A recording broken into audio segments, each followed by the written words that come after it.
মায়ের জীবনটা যদি দেখা যায় তাহলে দেখা যাবে এই গানটার প্রতিটা শব্দ সবার শেষে যা করে দেয় তাহাই নয়। সবাইকে দেওয়ার পর সকলের সেবা হওয়ার পর সন্ধ্যাবেলা জয়দেবের মা সেবায় নিয়েছিলেন। এই যে এরা তার একদম আসল লোক। ত্রিবেণী দুটো গান করি, তারপর আবার আলোচনা করবো।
চা সেবা দিলাম ঠাকুরকে, ঠিক আছে। তারপরে আমরা বাল্যভোগ দেওয়া হলো।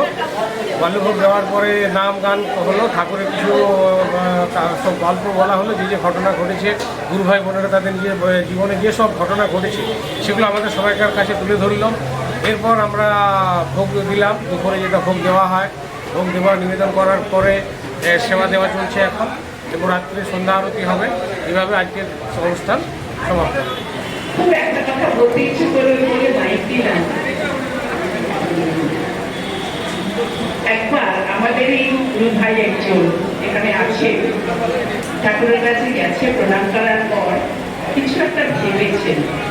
ঠাকুর বললেন তোমরা তো ভাপাটি আছে, তখন যা ভাবার আমি তো ভাবছি তুই তোর কাজটা করবো।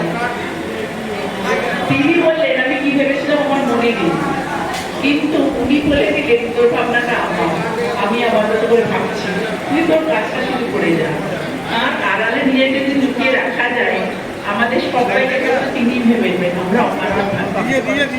আজকে আমাদের মধ্যে ভারতী বৌদি নেই, বীরের নাগের বউ, বীরের নাগ পার্বতী নাগ নেই। এই কথাটা না আমি শুনেছি বহু বছর আগে, একদম প্রাণের দাগ কেটে গেছিল।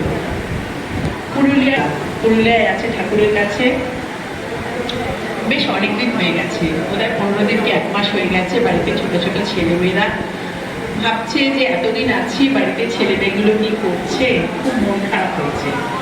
মন খারাপ ঠিক হয়নি, মানে ঠাকুরের সেবা করে তো মন খারাপের কোনো সুযোগ থাকতো না, সময় থাকতো না নিজেদের নিয়ে ভাববার জন্য। তা ঠাকুর ওই বিছানায় শুয়ে আছে না, জানলার কাছে গিয়ে দাঁড়িয়েছে, দাঁড়িয়ে বাইরেটা দেখতে দেখতে না হঠাৎ ছেলে মেয়ের কথা মনে পড়েছে। মনে পড়তে চোখে দুখানা জল এসছে, চোখে একটু জল আসতে ভাবছে যে ছেলে মেয়েগুলো কি করছে, একটা ছোট বাচ্চা তখন ওরা, ছেলে মেয়েগুলো ছোট ছোট ওখানে আছে। যে ওই জানলার কাছে দাঁড়িয়ে ভাবছে আর চোখে জল এসছে, বিছানায় শুয়ে শুয়ে ঠাকুর বলছেন যে কোনো একজন ভাববে, দুজন ভাববে না, বল তুই ভাববি না আমি ভাববো। ওখানে শুয়ে ও কিন্তু কিচ্ছু বলেনি, জানলা দিকে তাকিয়ে যে ছেলে মেয়ের কথা মনে করেছে, অটোমেটিক্যালি মায়ের চোখে জল এসছে। ঠাকুর বিছানায় শুয়ে শুয়ে বলছেন যে কোনো একজন ভাববে, নয় তুই নয় আমি, বল কে ভাববে। সে তাড়াতাড়ি হাজার বলেছে, না বাবা না বাবা আপনি ভাববেন, আমি নয় আমি নয়। এই হচ্ছে আমাদের ঠাকুর, এই হচ্ছে বাবা, এই হচ্ছে আমাদের প্রাণের মানুষ। তাই বলি তার চরণ দ্বারা নিজেকে দিয়ে দিলে আর কিচ্ছু লাগে না। বলছে তুই ওর জন্য যদি ভাবিস তাহলে তুই ভাব, আমি আর ভাববো না, আমি তাড়াতাড়ি ক্ষমা চাইছি বাবা, আমার অপরাধ হয়েছে, আমি তো ভেবে কিছু করতে পারবো না, আপনি ভাবুন। তখন আমার ঠাকুর বলছেন তুই তাহলে ভাব, আমি আর ভাববো না তোর জন্যে, আমার তোর ভাবনা আমার, তুই কেন ভাবছিস, তুই কে কিছু করতে পারবি। বকাইদির কাছে এর আগে শুনে ঠাকুর তখন বলতেন, আমি কার ভেতরে ঢুকে কি করবো তারা কেউ জানতেও পারবে না, বুঝতেও পারবে না। এই যে আমাদের জীবনের বিপদের সময় বা সাধারণ সময় হঠাৎ হঠাৎ মনে হয় বাবা এটা ঘটে গেল, কিভাবে হয়ে গেল, হয়তো যেখানে হলে সেখানে ঠাকুরের কোনো বিষয় নেই, ঠাকুরকে আমি ভাবিও নি, প্রার্থনাও করিনি, কিন্তু তিনি কারোর মধ্যে দিয়ে আমাদের চাকরি করতে দেন। এই বিশ্বাসটার জন্য এই বকাইদি আমাকে বলেছিল যে ঠাকুর বলতেন আমি কার মধ্যে ঢুকে কি করবো তোরা জানতে পারবি না।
প্রতিবারের মতো এবারও জন্মোৎসব খুব সুষ্ঠুভাবে হয়েছে। জন্মোৎসবের দিন আমাদের সকালবেলা ভোগ প্রায় 400 জন প্রসাদ পেয়েছেন সকালবেলা, আর রাত্রিবেলা প্রায় 150 জন প্রসাদ পেয়েছেন। আর সেদিন জন্মোৎসবের দিন বিকেলবেলা মধুসূদন লাহা আর ওর হাতিরা এসে গান পরিবেশন করলো। এমনিতে আমাদের প্রত্যেক বছর যেমন হয়, এখানে দেখেছেন নিশ্চয়ই যে আমাদের নরনারায়ণ সেবা খিচুড়ি 5 কড়াই করে খিচুড়ি হয়। 5 কড়াই করে খিচুড়ি, আলুর দম, বোঁদে আমরা দিই প্রত্যেক বছর। এবছরও দিচ্ছি আমরা জন্মোৎসবের দিন, গতকাল শনিবার এবং আজকেও দিচ্ছি। এবং আজকেও নরনারায়ণ এখনও অবধি 200 লোক খেয়ে নিয়েছে, প্রসাদ পেয়েছে। এরপরে আরও মনে হয় 2টো ব্যাচ হবে। আজকে একটু মিছিলের জন্য একটুখানি কম হয়েছে, তবে আশা করছি আমরা বিকেলবেলা হবে, সেই অ্যারেঞ্জমেন্টও আছে। এবং আজকে সন্ধ্যেবেলা একজন মহাত্মা আসবেন, উনি আমাদের কাছে কিছু বলবেন, আমরা ওনার বাক্য শুনবো, ওনার বাণী শুনবো। সবভাবে সুষ্ঠুভাবে হচ্ছে, প্রত্যেক বছর ঠাকুরের কৃপায় খুব ভালোভাবে হচ্ছে।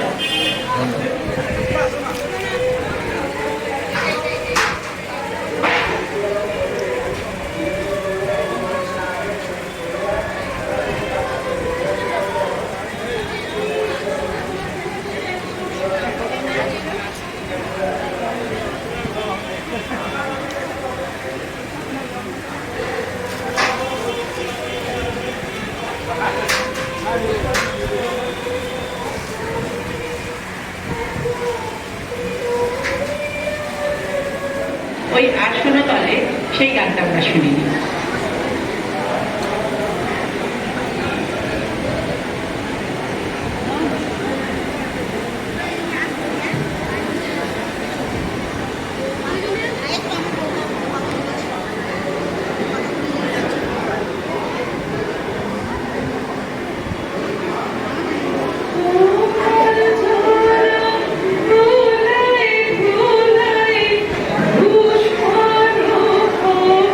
Oh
দেখুন, এবারে তো জন্মোৎসব খুব ভালোভাবেই হয়েছে, 125তম জন্মোৎসব, এবং প্রতি বছর যেমন হয় ঠিক সেইভাবেই হয়েছে, তার চেয়ে কিছু কম হয়নি, বরং বেশি হয়েছে। এবং প্রত্যেক গুরু ভাই গুরু বোনেদের যে এখানে আন্তরিকতা, তারা যে শ্রদ্ধা নিবেদন করেছেন ঠাকুরের শ্রীচরণে, এটা অভাবনীয়। আমরা হয়তো ভেবেছিলাম যে আজকে গুরু পূর্ণিমা দিন অনেকে আসতে পারবেন না, কারণ এখানে একটা বিশেষ একটা এখানে রাজনৈতিক একটা র্যালি আছে, কিন্তু সেই র্যালিকে উপেক্ষা করেও আজকে গুরু ভাই গুরু বোনেরা আজকে গুরু পূর্ণিমা দিনে এসে উপস্থিত হচ্ছে। এই গুরু পূর্ণিমাটা একটা বিশেষ তাৎপর্য আছে। এই গুরু পূর্ণিমা আজকের দিনে কিন্তু ব্যাসদেবের জন্ম, যার জন্য এই গুরু পূর্ণিমাকে ব্যাস পূর্ণিমা বলা হয়। এবং এই গুরু পূর্ণিমার দিন শ্রী গুরুকে ব্রহ্মা বিষ্ণু মহেশ্বর 3 জ্ঞানে পুজো করা হয়। এই 3 জ্ঞানে পুজো করা হয় গুরুকে, এবং তার সাথে আমাদের ব্রহ্মা বিষ্ণু মহেশ্বর তাদেরও পুজো হয়ে যাচ্ছে। সুতরাং এই যে মনসেবাচন সংঘ যে প্রতি বছর এই কলকাতাতে যে জন্মোৎসব এবং গুরু পূর্ণিমা পালন করে থাকছে, এবং এটা সকল গুরু ভাই ভগ্নী তাদের ঐকান্তিক প্রচেষ্টা এবং শ্রী শ্রী ঠাকুর, শ্রী শ্রী বুড়াওয়া, শ্রী শ্রী মায়ের অশেষ কৃপা, সুষ্ঠুভাবে সমস্ত অনুষ্ঠানটি চলছে। এবং এখানে আরেকটা যেটা হচ্ছে, যারা বাইরে যারা আছে নরনারায়ণ সেবার জন্য এখানে খিচুড়ি, তরকারি, মিষ্টি, ভোগ প্রসাদ বিতরণ করা হচ্ছে। এবং রাস্তা দিয়ে যারা যাতায়াত করছেন অগণিত ভক্ত, তারা কিন্তু সেই প্রসাদ পেয়ে যাচ্ছে। এবং জন্মোৎসবের দিন গত শুক্রবার ছিল 19শে জুলাই, সেই দিনকেও প্রচুর পরিমাণে ভক্ত সমাগম হয়েছিল। তারা সেখানে এসে গুরু পূজা করেছেন, তারা তাদের প্রসাদ গ্রহণ করেছেন এবং একে অপরের সাথে আধ্যাত্মিক ভাব বিনিময় করেছেন। নানান রকম সৃষ্টি ঠাকুরের আলোচনা, সৃষ্টি ঠাকুরের গান, যেটা আজকেও হচ্ছে। যে সমস্ত গুরু ভাই গুরু বোন, এমন কোনো গুরু ভাই বা গুরু বোন নেই যে তারা শ্রী ঠাকুরের কৃপা ধন্য হননি বা শ্রী ঠাকুরের কৃপা লাভ করেনি, বা তাদের জীবনে এমন কোনো দিক নেই যে তারা শ্রী ঠাকুরের অলৌকিক ঘটনা তাদের জীবনে ঘটে চলেছে। সেটাই তারা ব্যক্ত করছেন এবং আমাদের সকল গুরু ভাই বোনদের মধ্যে সেই তার অভিমত, তার চিন্তাভাবনাটাকে ব্যক্ত করছেন। এই যে ব্যক্তিটা তারা করছেন, এতে আমরা অনেক কিছু জানতে পারছি, যেটা অজানা তথ্যকে আমরা জানতে পারছি। অ্যাকচুয়াল বাউল যারা এসেছিলেন, প্রথম কথা হচ্ছে জন্মোৎসবের দিন এসেছিলেন পূর্ণদাস বাউল, শ্রী শ্রী ঠাকুরের অন্তরঙ্গ ভক্ত শিষ্য। পরবর্তীকালে আমার যেহেতু বাড়ি অনেক দূরে, আমি চলে গেছিলাম, কিন্তু অনেক রাত পর্যন্ত অনুষ্ঠান হয়েছে, যেটা আমরা অনলাইনে দেখতে পেয়েছি এবং আজকেও হচ্ছে। এখানেও আবার সন্ধ্যাবেলা নাম কীর্তন বিভিন্ন রকমভাবে হবে। সেই আনন্দলাল ছেলের পুত্রবধূ উজান কুমার, ওর কাছে আমি কিছু শুনবো শ্রী শ্রী বুড়া বাবার কথা।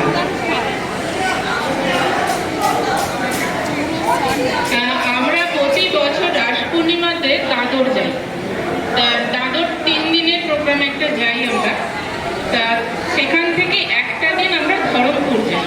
দাদর থেকে সমস্ত কিছু ঠাকুরের পোশাক সামগ্রী সংগ্রহ করে আমরা ধরমপুর যাই। তা লাস্ট বছর, তার আগের বছর ধরমপুরে যখন আমরা গেছি, ওখানে তো আপনারা জানেন যে মন্দিরটা তৈরি হচ্ছে ঠাকুরের। তার জন্য আশেপাশে যত ফুল গাছ ছিল, মানে জবা ফুল, টগর ফুল, যাবতীয় যা ফুল গাছ ছিল সমস্ত কেটে সাফ করে ফেলা হচ্ছে। এবার আমরা ভাবছি তাহলে ঠাকুরকে তো একটু ফুল নেই, কারণ সেদিন দাদরেও আমরা বিশেষ ফুল পাইনি। তো এবার আমরা ভাবলাম রাস্তায় যেতে যেতে কিছু ফুল পেয়ে যাবো, কারণ ওখানে অনেক ফুল গাড়ি আছে, আশ্রম রয়েছে, কিছু সাধুদের আশ্রম রয়েছে, ফুল পেয়ে যাবো। কিন্তু কালক্রমে আমরা কোনো ফুল পাইনি। এবার ওখানে উপস্থিত যখন হয়েছি, তখন ওখানে যিনি পুজো করেন, আপনারা জানেন মহাদেবদা, উনি বলছেন যে কিছু ফুল তো কিছুই নেই, মানে যে পুজো হবে। তখন ইন্দ্রনে কি করলো, ওখান থেকে প্রায় 2 কিলোমিটার দূরে গিয়ে একটা আশ্রম, সাধু আশ্রম, সেখানে গিয়ে যে ওখানে অন্তত আমি কিছু ফুল পাবো। সেখান থেকেও বিশেষ ফুল জোগাড় করা গেল না। এইটুকু ফুল জোগাড় করা গেল 2-4টে জবা ফুল, 2-4টে টগর। এবার ওখানে অনেক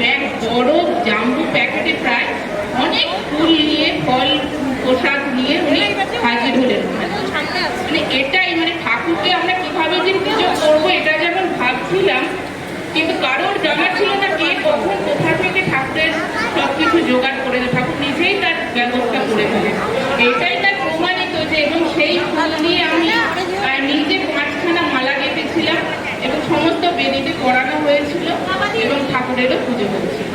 এবং আমরা জানতাম, এবং ঠাকুরমশাই নিজেও বলছে তুই যে আসবি আমরা তো জানতাম না। তা সেই শুধু ফুলে মালাই নয়, খুচরো মানে আমাদের যেমনি গাঁদা ফুল বলে যাই ফুল গায়ে নয়, এবং অনেক পদ্ম নিয়ে আসা হয়েছিল, নিয়ে এসেছিলেন উনি, যাতে করে পুজোটা খুবই ভালোভাবে, মানে যেখানে একটা দুটো ফুল ছিল না সেখানে খুবই ভালোভাবে পুজোটা সম্পন্ন হয়েছিল। তো এটাই আমাদের যে ঠাকুর সবসময়ই আছেন এবং তার যা প্রয়োজনীয় জিনিস তিনি নিজেই জোগাড় করে নেন।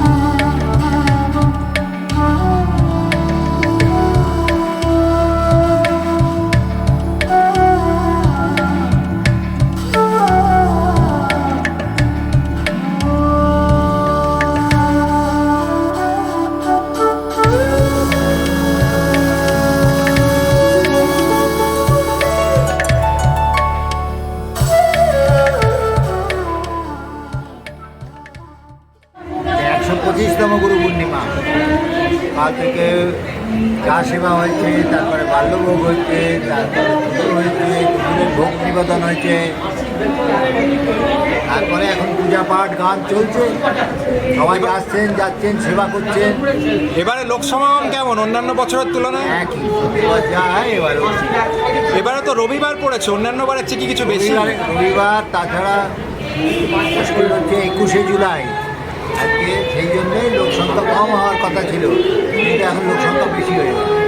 আচ্ছা, আরও আসুক, আরও আজকে আসুক। রাত্রিরেও সেবা কাজ হবে, সেবা চলবে। সন্ধেবেলা আমাদের এখানে ভালো অনুষ্ঠান আছে আজকে, সেবা পরায়ণ মহারাজ আজকে বলবেন রামকৃষ্ণ মিশন থেকে চলছে।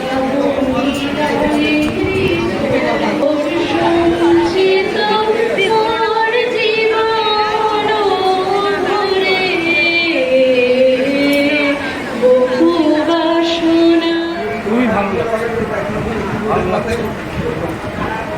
প্রতি বছরের মধ্যে এই বছরও মোটামুটি ঠিকই হচ্ছে উৎসব এখন পর্যন্ত। এখন শেষটা একমাত্র যিনি বসে আছেন তিনি জানলেন কোথায় কীভাবে কী হবে না। আমারই এক গুরু ভাই ঠাকুরকে প্রণাম করে পরীক্ষা দিয়ে এসে ঠাকুরকে প্রণাম করল, ইন্টারভিউ। ঠাকুর বলছে, ঠাকুরকে বলছেন যে আমি ইন্টারভিউ দিয়েছি। ঠাকুর বলছে তুই ইন্টারভিউ দিয়েছিস তো আমার কি, আমাকে কি দিবি? ঈশ্বর সঙ্গে সঙ্গে ভুলণ্ঠিত হয়ে প্রণাম করে ঠাকুরকে বললেন কী রে আমার বলি না কি দিবি? প্রণাম করে ওঠার পরে সে বললেন আমি যা বলেছি, আপনি যদি অন্তর্যামী হন আপনি জেনে গেছেন কী বলেছি। তারপরেই তার ইন্ডিয়ান এয়ারলাইন্সের চাকরি হয়ে যায়, বুঝতে পেরেছেন? তখন সে বুঝে পড়েছিল তখন যে বছর যেরকম টাকা বাড়বে সেই টাকা প্রথম মাসের টাকা মানে কাজে উনি লাগাবেন, তো সেইটা আজও হয়ে আসছে। এসছিলেন আজও এই করে প্রসাদ নিয়ে উনি বাড়ি গেলেন। আমি ঠাকুরের এবছর 125তম জন্মোৎসব খুব সুষ্ঠুভাবে পালিত হয়েছে। প্রচুর গুরু ভাই বোনেরা ভক্ত শিষ্যরা এসেছিলেন, তারা সেদিনকে ঠাকুরকে পুজো করেছেন এবং প্রসাদ পেয়েছেন। আজকে গুরু পূর্ণিমা ছিল, গুরু পূর্ণিমাতে তার চেয়েও বেশি ভক্ত শিষ্য সমাগম হয়েছিল। তারা এসছেন প্রায় 450-র বেশি, 500-র মতো ভক্ত শিষ্য ভেতরে এসে প্রসাদ পেয়েছেন। তারা পুজো করেছেন গুরুদেবকে এবং প্রসাদ পেয়ে সুষ্ঠুভাবে গেছেন।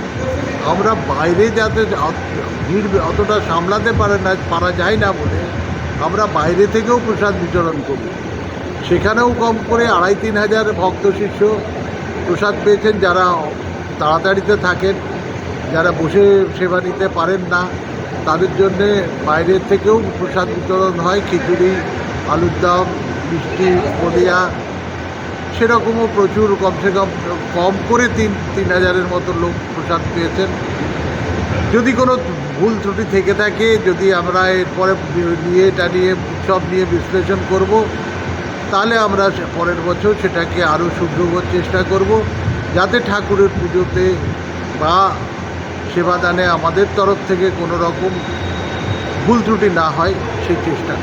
আমাদের যে চ্যারিটেবল ডিসপেন্সারি চলে, সেটা সোনাতলিতে গৌরীমাতা দাতব্য চিকিৎসালয়, সেটা সম্পূর্ণভাবে আমাদের সঙ্ঘের দ্বারা পরিচালিত হয়। ডাক্তারও আমাদের সঙ্ঘ থেকে যান, তার মধ্যে আমাদের গুরু ভাইও আছেন।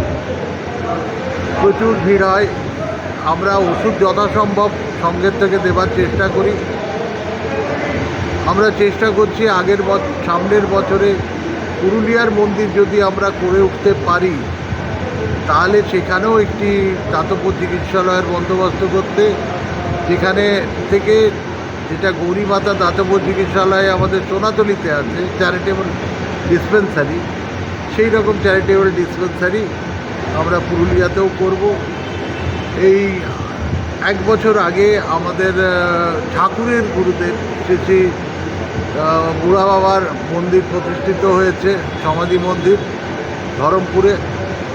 খুব সুন্দর মন্দির হয়েছে। যদি আপনারা কেউ যেতে চান, নিশ্চয়ই যাবেন ধরমপুরে, দর্শন করবেন বুড়া বাবার সমাধি মন্দির। আমরা চেষ্টা করে যাচ্ছি ক্রমাগত যে ঠাকুরের যা যা আছে, ঠাকুরের যা বই আছে, রচনা আছে, গান আছে, সেগুলো যাতে যারা ধর্ম নিয়ে বা যারা এসব ভালোবাসেন, যাদের শ্রদ্ধা আছে, তারা এগুলো জানতে পারেন, সেই প্রচেষ্টাই আমরা এগিয়ে চলেছি। আমাদের দ্বারা যতটা সম্ভব চেষ্টা করে যাচ্ছি।